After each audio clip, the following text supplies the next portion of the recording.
Ang salita ng buhay. Nang pasimula ay naroon na ang salita. Ang salita ay kasama ng Diyos, at ang salita ay Diyos. Sa pasimula ay kasama na ng Diyos ang salita. Nilikha ang lahat ng bagay sa pamamagitan niya, at walang anumang nalikha nang hindi sa pamamagitan niya. Nasa kanya ang buhay, at ang buhay ay siyang ilaw ng sangkatauhan. Nagliliwanag sa kadiliman ng ilaw, at hindi ito nagapi kailanman ng kadiliman. Sinubo ng Diyos ang isang tao na nagngangalang Juan. Naparito siya upang magpatotoo tungkol sa ilaw at upang ang lahat ay sumampalataya sa pamamagitan niya. Hindi siya ang Kristo, subalit naparito siya upang magpatotoo tungkol sa ilaw. Ito ang tunay na ilaw. Dumarating ito sa sanlibutan upang magbigay liwanag sa lahat ng tao. Dumating ang salita sa sanlibutan, ngunit hindi siya kinilala ng sanlibutang ito na nilikha sa pamamagitan niya. Pumunta siya sa kanyang bayan, ngunit hindi siya tinanggap ng sarili niyang kababayan. Subalit ang lahat ng tumanggap at sumampalataya sa kanya ay binigyan niya ng karapatang maging mga anak ng Diyos. Sila ay naging mga anak ng Diyos, hindi dahil sa isinilang sila ayon sa kalikasan o sa kagustuhan o sa kagagawaan ng tao, kundi ayon sa kalooban ng Diyos. Naging tao ang salita at nanirahan sa piling namin. Nakita namin ang kaluwalhatiang tunay na kanya bilang kaisa-isang anak ng Ama. Siya ay puspos ng kagandahang loob at ng katotohanan. Nagpatotoo si Juan tungkol sa kanya na isinisigaw, "Siya ang tinutukoy ko ng aking sabihin, ang dumarating na kasunod ko'y higit kaysa sa akin, sapagkat siya'y naroon na bago pa man ako ipanganak."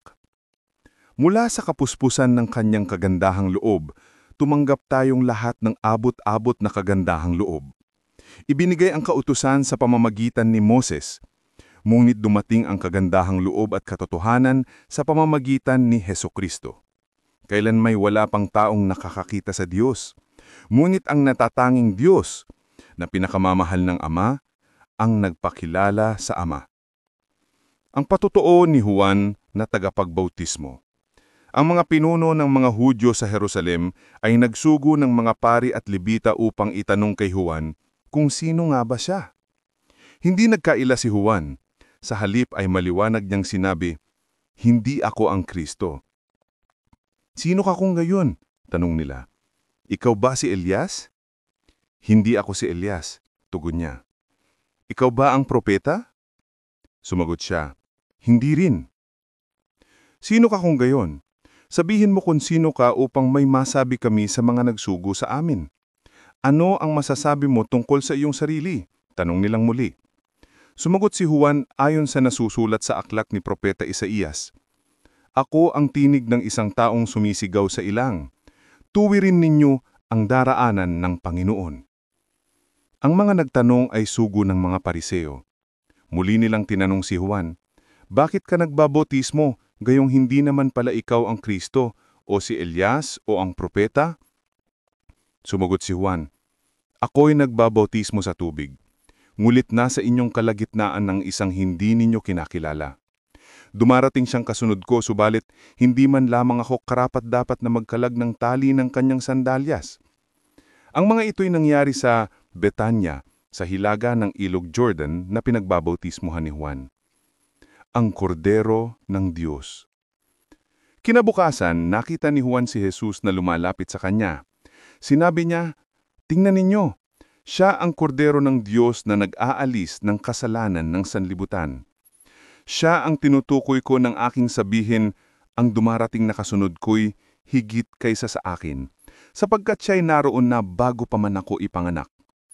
Hindi ko rin siya kinilala noon, subalit naparito akong nagbabautismo sa tubig upang ipakilala siya sa Israel." Ganito ang patotoo ni Juan, "Nakita ko ang Espiritu na bumababa na parang kalapati na buhat sa langit at nanatili sa kanya. Hindi ko nga siya kinilala noon, ngunit ang nagsugo sa akin upang magbautismo sa tubig, ang siyang nagsabi sa akin, kung kanino mo makitang bumaba at manatili ang Espiritu, Siya ang magbabautismo sa pamamagitan ng Espiritu Santo. Ngayon ay nakita ko siya at pinapatotoo kong siya ang anak ng Diyos. Ang unang 4 na alagad ni Jesus. Kinabukasan, naroon muli si Juan kasama ng 2 sa kanyang mga alagad. Nang makita niyang Jesus na daraan ay kanyang sinabi, "Tingnan ninyo, siya ang kordero ng Diyos." Narinig ng 2 alagad ang sinabi niya, kaya't sumunod sila kay Jesus. Lumingon si Jesus at nang makita niyang sumusunod sa kanya ang mga ito, sila ay tinanong niya, "Ano ang kailangan ninyo?" Sumagot sila, "Saan po kayo nakatira, Rabbi?" Ang kahulugan ng salitang ito'y, Guro. "Halika kayo at tingnan ninyo," sabi ni Jesus. Sumama sila kay Jesus at nakita nila ang kanyang tinitirhan at tumuloy sila roon ng araw na iyon. Nooy, mag-aalas 4 na ng hapon. Ang isa sa 2 alagad na narinig kay Juan at sumunod kay Jesus ay si Andres, kapatid ni Simon Pedro. Unang hinanap ni Andres ang kanyang kapatid na si Simon Pedro. Sinabi niya rito, "Nakita na namin ang Mesiyas." Ang kahulugan ng salitang ito'y, Kristo. At isimama ni Andres si Simon kay Jesus.